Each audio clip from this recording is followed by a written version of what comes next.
Hey, everybody, and welcome into Talking Tuscaloosa. Luke Robinson along with Jimmy Stein. As always, Jimmy, how are you Yep. today? Well, if it's we're not counting down to football anymore. We're in football. We're in it. We're in it. It's Right it's in there amongst it. if football was like 10 feet of crap, we're like in the shit right now. We're in it. We smell bad, everything. If football was a Pringles can, we'd be at the bottom. Well, in terms of being in the season, I think the program is still in relatively decent shape. All right. The question everybody's been talking about and wanting to know, and I'm so tired of hearing about it. Who's going to start at right guard? I've thought long and hard. I've settled on Alex Leatherwood. Okay. Now, What do you think? What do you think? Let's talk about something nobody gives a shit about, and that's quarterback. Leatherwood or Pettibone? Where are you going? I'm going to go Chris Capps Jr., a little known walk on with polio. Good Lord, man. That was bad. Do people still, I guess people still get polio. I don't know. Do they? Are you not jumping in this pool with me here? No, I'm leaving that alone. I was already described myself as in the shit, and I'm not going to make it worse. All right, so quarterback wise. That position. Yeah. You know what's funny to me before we start talking about it? So last night I watched. Of course, I was so into the football. I watched Purdue and Northwestern, and Purdue had a. Here's what's crazy. Purdue has a. Everything is relative, as Albert Einstein told us. Purdue had a similar quarterback controversy to Alabama in the sense that they had an established guy that had done well and won some games. Of course, everything being relative, it's Purdue.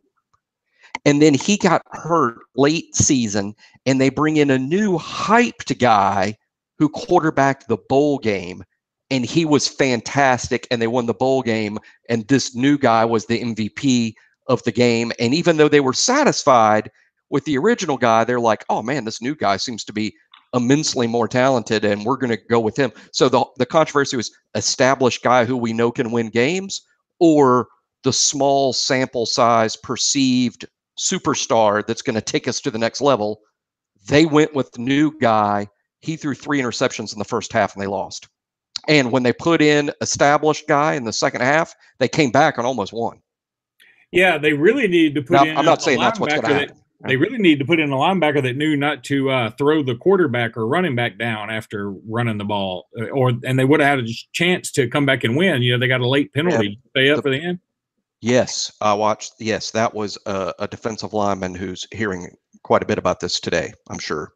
He should be. That was so stupid. I mean, I fell asleep and woke up just in time to see that. And even in my drunken stupor, I went, that's so stupid.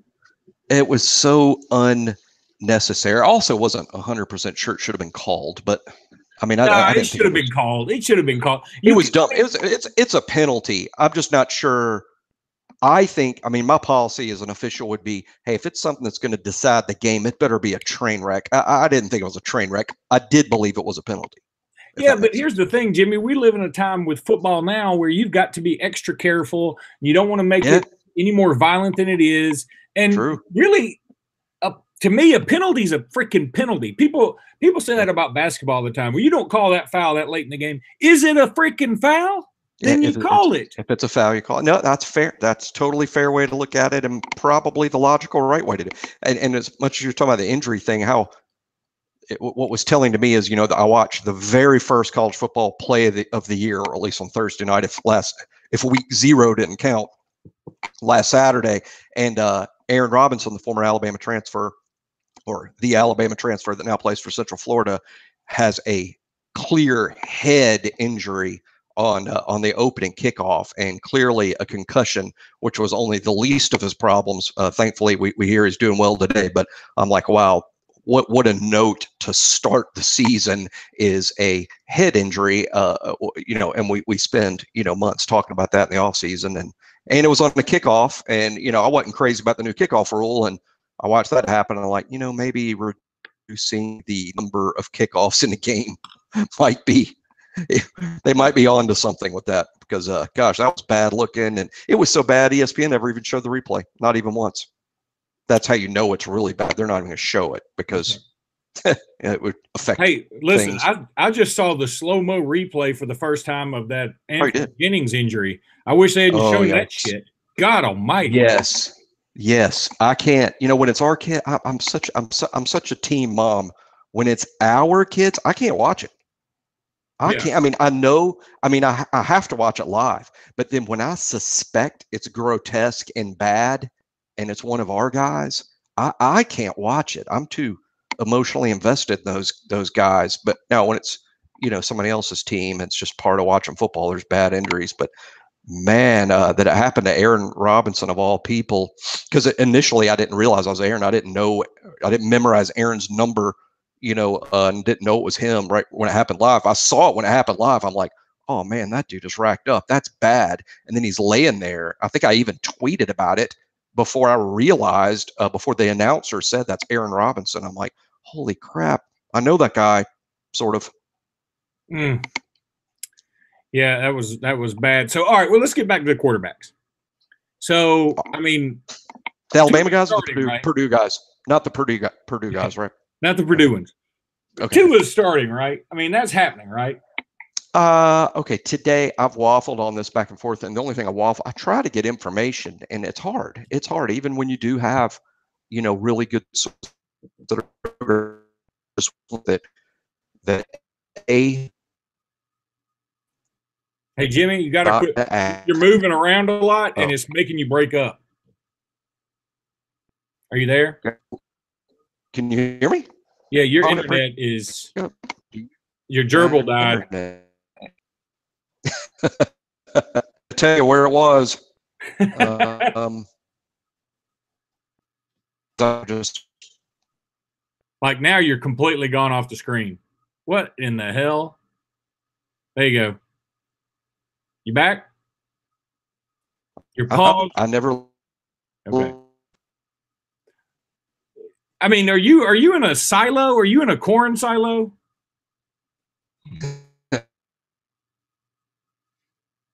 I mean, you all of a sudden, all your shit went out. I mean, that connection, my screen, that I'm having a problem. I'm pulling connectivity now. Oh, wait, I do see a warning light that my signal strength is only fair. I wonder why that is. Okay, now it's better. Okay. I guess I checked on the problem and found that there is a problem and did nothing, and it corrected itself, sort of, and you just went in and out, but now you're back. Well, anyway, can you hear me now? Can we talk football? Yeah, let's go. So let's talk about Tua is starting, correct? I think it's Tua. I think it's Tua. Yes. Today, I think it's Tua.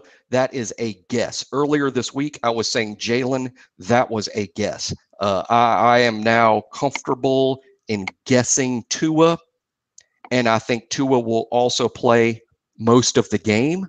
While the game is in doubt, and Jalen will in effect be a number 2 guy. That's what I think. But I admit it's a guess. I have talked to people close to the program. They are guessing. The only people I could talk to that would know for sure, I'm not going to ask, because I don't want to be, that guy, if that makes sense. No, it totally makes sense. Any truth to the rumors out there about Jalen and a players-only meeting? How funny you mentioned that, because one of the reasons I was 10 minutes late getting on the podcast is I was spending all my time tracking that down, because that story intrigues me so much, because it sounds so untrue and silly, but you can never discount anything, especially when it's coming from good places. I did hear the rumor yesterday from multiple people close to the program, and here's what's weird about that, and I'll just tell you basically everything I know. People close to the program have all heard it. No one can verify that it happened, and that is why I don't believe it happened, because no one can verify it. And if a team meeting happened, every coach, every player, every support staff guy would know it's true. That's about 150 people. And not one writer or person very close to the program can verify that it happened. So I don't believe it's true, though I do hold open the possibility that something happened. But I don't believe the rumor that's out there that Jalen called a team meeting and basically made a pitch, that to be the starter, and it blew up in his face and the team's mad and Saban's mad. That's the rumor that's on message boards. I don't believe it's true. Right now I am lumping it in with people emotionally invested in Tua that literally make stuff up to bash Jalen because they're so invested in Tua. That's what I think. That opinion is shared by people closer to the program than me, but I also don't discount the possibility that a part of that story is true. I can't say that it's not. And I worked on this for 20 minutes before we got on there with over 10 people, all names everybody would know. Well, I got to say that's, look, I don't know. I guess I can buy it. I cannot buy it. I don't even know what to say about it. I mean, if that happened, it's a problem. Yeah, I agree. I agree, which is why I don't believe it did. I mean, logically, no. And here's another thing. Like I just asked one guy, when would this happen? Because school has started. School has been, our players, believe it or not, they go to school. They wake up in the morning and they go to class, and now they get out of class and study before they report to Mal Moore. So when did this happen? Just before practice? Just after practice? Were they not meetings with coaches? I'm just saying, I don't know the exact itinerary. I just think the question is when would there be time to say, hey, you 124 teammates of mine, everyone get together today at 2:20. What? How? You know what I'm saying?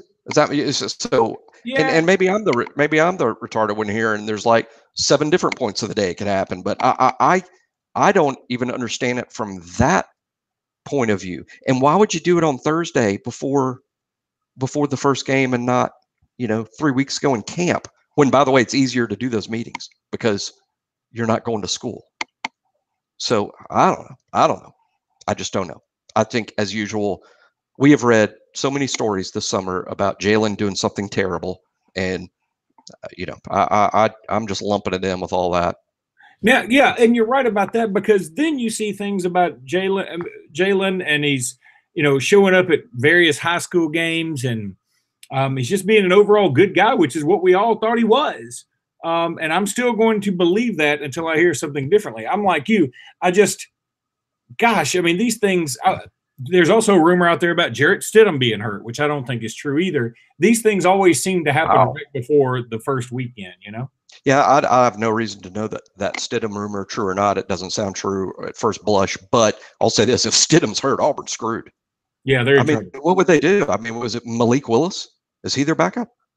I mean, it'd be a heck of a story if Malik Willis had to be the quarterback and he was great. That would be like a what? Yeah. I mean, I think that kid has some upside, but I wouldn't think he's ready to take on that schedule and take on Washington. And so for Auburn's sake, which I never worry about for them, but boy, those Auburn fans out there better hope that's not true. That'd be bad. Ironically, we could lose our starting quarterback, whichever one of the two it is. We don't even have a starting quarterback, so that's a trick question, exactly. Jimmy. We'd be okay. I'll tell you who we can't lose. I'll give you 4 numbers. We cannot lose 99, 49, 30, or 32. If we lost any of those 4 guys, we might as well start discussing about the starting basketball lineup, because those 4 are irreplaceable, and the fall from how good they are to what we would put on the field in their place is dramatic. And They're the four most vital guys we have. We could lose Tua and still win a lot of games. We could lose Jalen and still win a lot of games. We could lose Damian Harris and still win a lot of games, or Jerry Jeudy. Heck, we could lose Jonah Williams and win a lot of games. But there are some positions where we are thin and the first team guy is awesome and the backups are questionable. Agreed. And those are the four guys to me that their health, Raekwon, Bugs, Dylan, and Mac, they better stay healthy. Now, of course, we're going to beat Louisville. We could lose all four and beat Louisville. But I'm talking about achieving our goals, winning the West, winning the SEC, going to the playoff, winning in the playoff. You better have 99, 49, 32, and 30 for that. Well, I feel pretty good about Raekwon. He was shot and continued to play football. Raekwon was shot and could have played that night. I mean, as a matter of fact, we should have played him in the minutes after he got shot because he probably would have been pissed. Oh, that would have been – you want to talk about that? And then – because I think he accidentally shot himself, right? Did he? Or did somebody else shoot him? I think so. I think his story was he was hit by a stray bullet. But that's the story, right? Well, it was only stray in the sense that it was probably aimed for his head. It was a bad shot. That would be, yeah, I think it was stray. You know what we ought to do with Raekwon is, I mean, what's our first really big game? LSU. I mean, not that it wouldn't affect him. I mean, it's Raekwon. What we ought to do is, I guess before LSU, why don't we find his Trans Am in the parking lot and beat it with a sledgehammer and paint Jefferson sucks and all sorts of stuff all over it, like Fast Times at Ridgemont High. Yeah. First of all, he has a Dodge Charger. Get it right. Of course he does. From the Alabama Player Dodge Charger parking lot. You know, that would actually walked through the lot. I walked through the lot not too long ago. I wanted it would have been so much cooler if Julio Jones had opened up a Dodge Charger dealership instead of a Kia dealership. I should have counted, but I literally did walk through the lot not too long ago counting Dodge Chargers because I was curious. How many? I don't remember the specific number. There was more than enough to make the joke funny, but less than more. I mean, it was enough. It was it's more than there should be, but it's less than Auburn fans and the NCAA would have you believe. So three seems like, you know, that's like Montgomery Burns once told Homer Simpson when Homer Simpson had a meltdown. He said, "You were in charge of you were in charge when there were two meltdowns last year. One is too many." There was one. I think it was around 6. I didn't actually take an inventory because as big of a fan and as huge of a nerd as I am, I don't really want to be spotted in the players' lot with a notepad and a pen writing shit down. I just sort of walked through the lot fast, looking to my right, looking to my left, and casually counting Dodge Chargers because I thought it was funny. And there's more than a couple, but it's not 10. Did anybody have a personalized license plate like PAID and then the number 4? Oh, wait a minute. Hey, wait a minute. This is you want to talk about a first? I just got a notification here on Twitter. I hope this guy's listening. I'm guessing he is. No, shoot. Dang you. Lawrence tweeted out, "You have a question for LJS Law or me before the games this weekend. Join the live chat now." I thought it was an actual question. Oh, there's no. Oh, damn you, Lawrence! You tricked me, you bastard. Just we can fake like someone cares enough to ask us a question, and I hope the questions we get are silly or perverse or hate-filled. I will say this: the only personalized tags I saw were like plays on words like "not present at Jalen's team meeting." It's a long license plate. It's more of several bumper stickers. It was NPAJM. I'm like, what does that mean? Not present at Jalen's meeting. It would be funny. I have thought, like, first of all, like when the PA announcer comes up to announce the starting quarterback in Orlando, they ought to say, "And starting at quarterback for the University of Alabama is Jua Hertzavalova." And like they both run out there at the same time and they both line up in a shotgun and it's just whoever gets the snap. Really, it's they fight for the snap. And the funny thing is, why is everybody making a big deal over something so irrelevant to anything? Who takes the first snap? Let's say Jalen took the first snap and then Tua played most of the rest of the game and was 18 for 18 for 380 yards. Who the hell do you think is going to be the quarterback? Very symbolic. What if Tua takes the first snap and throws an interception and we put in Jalen and he leads 6 straight TD drives? I mean, isn't it about, shouldn't all summer we've talked about who's going to play better, not who's going to play first? That's just dumb. Yeah, but it is symbolic. It's like, you may now kiss the bride. You don't really have to kiss the bride to make the wedding official. No, but I'm a lawyer, true. Symbolically. And I mean, if 2 people got up there to get married and neither one of them kissed, you'd be like, holy shit, that thing's starting out pretty rocky, Hey, in some cultures, do they do more than that at the weddings? There's some cultures. I mean, not you may kiss the bride. Is there a lot? Is there a lot of fooling around going on? You may get to second base with the bride. You may do some over the shirt stuff with the bride. I bet in some cultures that has to happen. You may do some heavy petting. But listen, you may do some Cinemax stuff, but not Showtime stuff. Okay. You may do cable after 8 p.m. But before 1 a.m. But before 1 a.m. Let's go ahead and get a prediction in. Who do you like? Ariana Grande. Do you? I love like Ariana Grande. Lick that donut. Oh man, I wish I was a donut. If you were a donut, you ain't getting licked by Ariana Grande. Probably not. You're getting stomped on by a construction worker who just got laid off in Newark. I'd be the bear claw of donuts. All right, so give me a. She's singing at Aretha Franklin's funeral today. That's stupid. And I'm hitting YouTube every few seconds for refresh. Did Ari sing? No business doing that. Oh, Ariana can sing. Like, she can sing to Jesus, man. I mean, I think she's the best. Yeah. Oh, yeah. Who was before Ariana Grande? She was to some extent friends with Aretha Franklin. I know this story. I know more about Ariana than I know about Jalen and Tua combined. Jua Herzavalova. Then work in Grande in there. Jua I even know a real last name. Hispanic version. She's big, Jua Herzavalova. She's Italian. It's a common misperception. No, I said. Yeah. Well, when you say Spanish, I thought you were talking about the Grande. It does Grande sound very just Spanish. makes it big. Hold on, I'm getting a call. I don't know how to make it. Okay. I'm ready. I was hoping it was about the show. Is it about the show? Somebody calling with a question? Somebody says, "Would y'all please stop? You've offended several cultures." What's different than this show with all the others then? Yeah. All right. Predictions about the game? Oh, I'm adamant about we did get a question. Jackson Munyon. Predictions. Oh, yeah, I know that name. I know him. What do you say? For who leads the team in your rushing yards tomorrow? I mean, Damian Harris, right?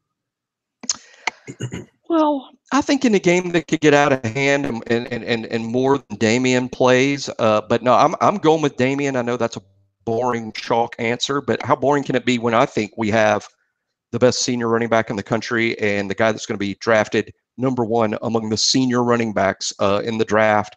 I'm going with Damian with a fairly big day. Let's be specific. I say Damian Harris has 9 carries for 121 yards. That's a big day. Did you say 9 carries for 121? 9 carries.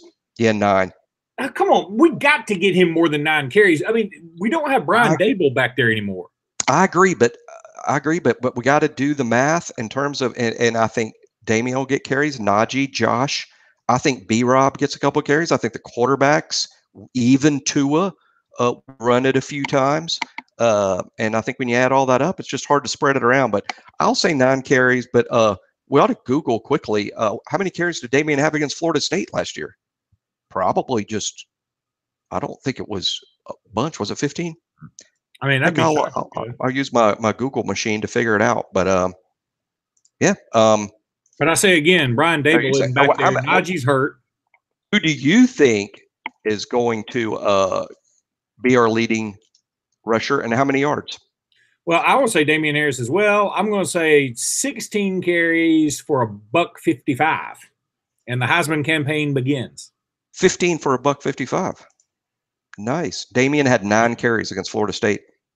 Really? Here's what's weird, though. Yeah, 9 for 73. Bo Scarborough had 15. But he also blocked a punt. He did block a punt. He man, and that little stretch of special teams plays is why we broke open that game and won it. Bo Scarborough, by the way, had 15 carries, but for only 40 yards, and what I think was basically a harbinger of things to come. I totally agree. And you know what? Bo had 2 mid carries. Too many carries, not enough production. I saw the replay of the Iron Bowl last year and the replay of the Alabama-Georgia game last year, and so many times Scarborough had a chance to make a big play, and he always got tackled by one dude. How does he get tackled by one dude? I've had a couple of people try to talk me off of this like I'm wrong, but I was just a little disappointed in Bo's season last year. Disappointed. Oh, without a doubt. I was disappointed. And some people say, oh, it's a different role. He was a short yardage guy. Okay, I get that. But at the end of 2016, before his injury against Clemson, I thought Bo was playing as well as any running back in the United States of America. And at no point, at no carry last year, did I believe that. So I don't know. Maybe he was hurt. Maybe he was heavy. Maybe I'm saving myself and protecting myself for the NFL. I would say I was just disappointed in Bo. All right. Christopher Andrews says, who is going to emerge as the leader of the secondary? I'm going to say Patrick Surtain. Really? The leader? I mean, in terms of like leadership or best player back there? Leadership and best player back there. Best player back there, I'm going with Xavier McKinney. Okay. For real. And in terms of the leadership, I'm going to go Deontay Thompson. I know it's, again, chalk and boring because Deontay is the older, most experienced guy, but that's exactly what I think. Deontay is going to be the leader of the secondary. He's going to be a good player. I think Xavier is going to be good and morph into great. I think Trayvon Diggs is better than our fans know. I think Patrick Surtain's going to play a lot, and maybe by the end of this season, Patrick is our best DB. I also think, another great leader. We'll see if he gets kind of edged out of the lineup because of Surtain, but Shyheim Carter is a good leader back there. He is a football smart guy, and I think he's experienced as well. So I don't worry about the secondary. Here's one of my themes of the day, and I did think of this in my hours of preparation as I do before these podcasts. But I thought to mention this because this is what I think that we're going into a year, Luke, where we know the secondary could be shaky.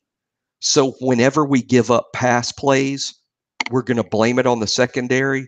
But what I'm telling you guys already is we need to keep our eye on that pass rush. Yep. I think losing Terrell and losing Chris Allen has dinged the pass rush big time.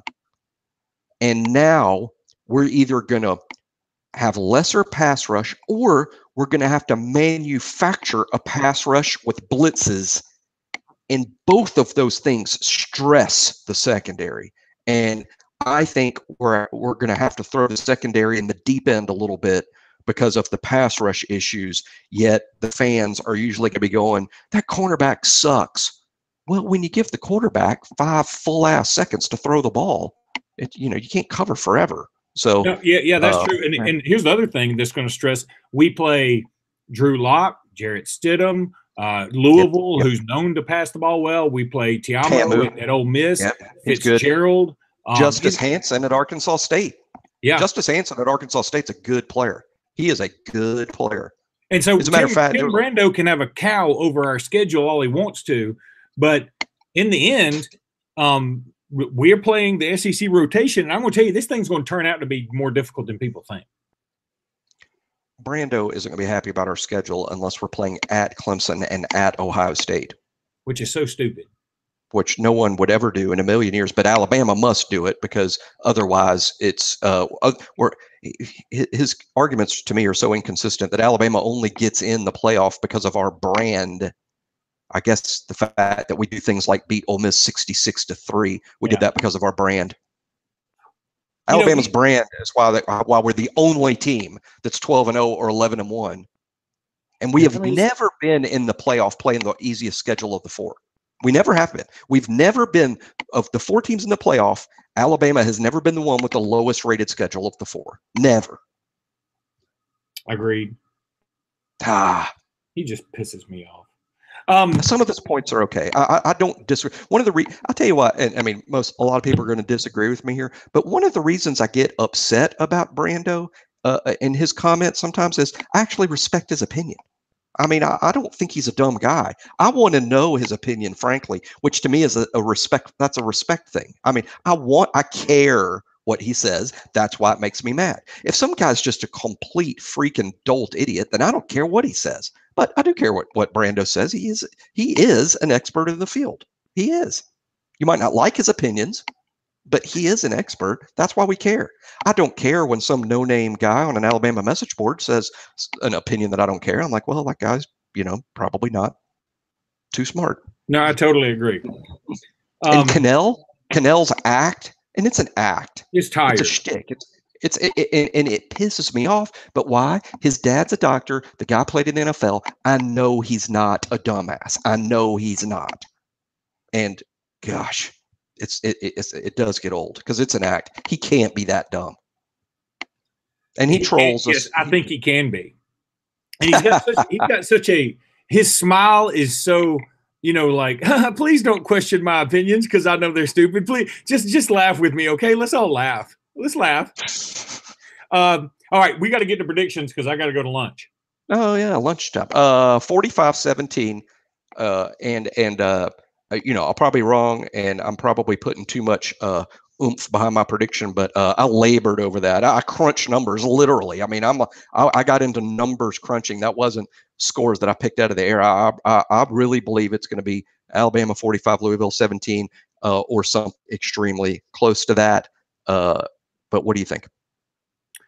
I'm going to say, I think I'll put this in the paper, 45-24. 45-24 Alabama. They're going to score some points, man.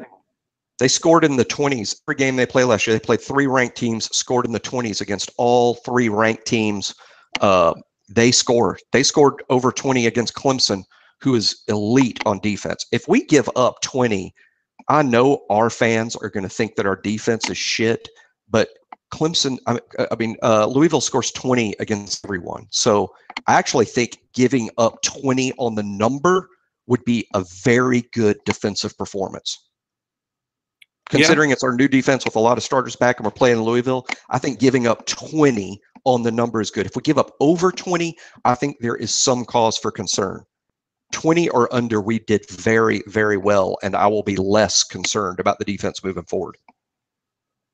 No, I'm with you on that. Totally with you on that. That's my prediction. You got to tell me a prediction, Auburn and Washington, real quick. Washington wins 20-17. Yeah, I went 30-29 Washington. Well, you went with more points, but you did go Washington too. We both went. I do think the game is going to come down to one play. Washington makes it or Auburn makes it. I think Washington makes it. I love the veteran Jake Browning. Yep. And Myles Gaskin to make our player too. I think if Auburn has a problem, or I'm interested. I think Auburn's going to have problems running the ball. I think almost anyone would have trouble running the ball against Washington. And I think Auburn is very aware of how good Washington is, but I think a lot of Alabama fans, I've noticed on the boards, don't seem to take Washington seriously. I have no idea why. It's not like we beat the shit out of them 2 years ago. We did win the game, but we didn't move the ball. In fact, Nick fired our offensive coordinator when the game was over. So, we didn't move the ball and have a ton of success against Washington, and there is no way this Auburn team is as good as the Alabama 2016 team. There's no way. That's right. And Chris Peterson is very good in these first games, and Gus Malzahn isn't so much. Chris Peterson was still in 2016, was basically playing with a lot of inherited players. This is his team now. That's right. I'm telling you, they're very good. Washington can make the playoff and make some noise while they're there, in my opinion. They are no pushover, not even for us. And I think they'll beat Auburn.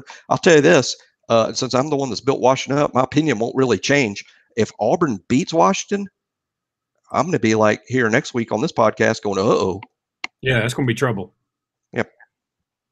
All right. Roll Tide, everybody. Roll Tide, and listen to Ariana Grande sing at Aretha Franklin's funeral today. RECCTP.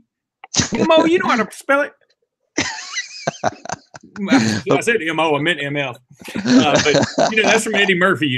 I know it very well. I'm sitting here laughing. I think, I hope Ari does exactly that. That would be great. He said that would be if she did the Eddie Murphy doing his drunk father singing "Respect." That would be incredible. She'd be like, "Y'all think licking that donut was bad? Watch this." RECCTP. Oh, you know how to spell it. That's fantastic. Eddie Murphy was good before he started picking up transvestites, I guess. Anywho, comedians are like boxers. Most of them get rich and they lose it. Yeah, Louis C.K. having that problem. God, I mean, God, that's a funny guy too. I hate that this happened. He's one of my favorite stand-up guys ever. And far and away. But now you know why. Like he had all those masturbation jokes about doing it in front of people, and now we know why. He had a shitload. Can't he just say it was just research for the act? Yeah, he could write it off. All right, I gotta run. Roll Tide. Roll Tide. See you, buddy. See you, man.